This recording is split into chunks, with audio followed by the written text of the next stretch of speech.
afternoon sa inyong lahat mga my friend at welcome back sa akin channel. Ayan.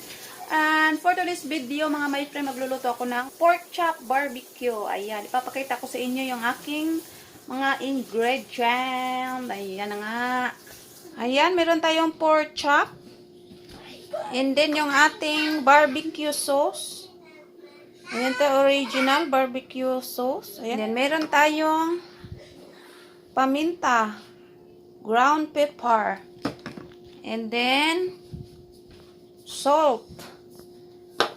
And then kailangan natin ng pan. At saka kailangan din natin ng aluminum foil. Ayan, umpisahan na natin mga my friend.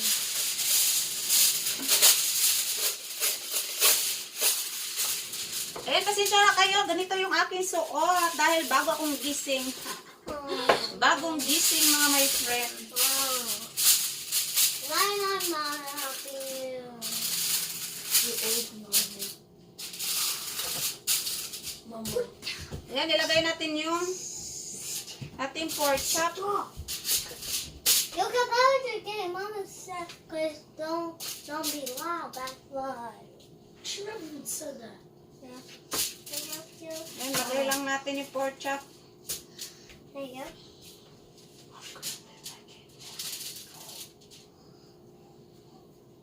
It's fun. Andito yung aking helper. Hi, my name is Celine. I have a video. 100 subscribers. Ayan, nakaganyan na. And then lagyan natin ng Is this actually real? lagyan blood? ng asin.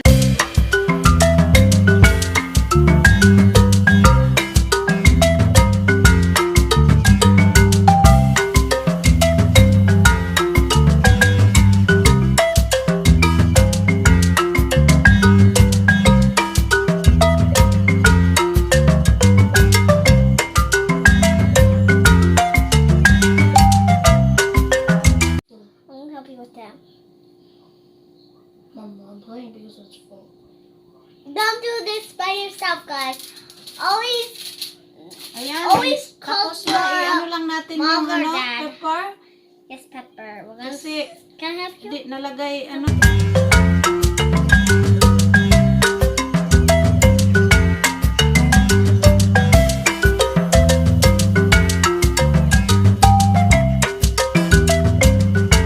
Tapos na siya mga my friend. Yay, guys! I-cover natin at ilalagay natin sa oven. Naka-preheat na yung oven natin ng 350. Let's go. Hindi ko cover lang. Yes. Where's the oven hot?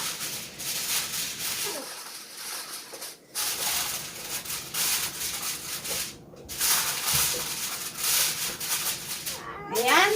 Naka-cover na at ilagay na natin sa ating oven.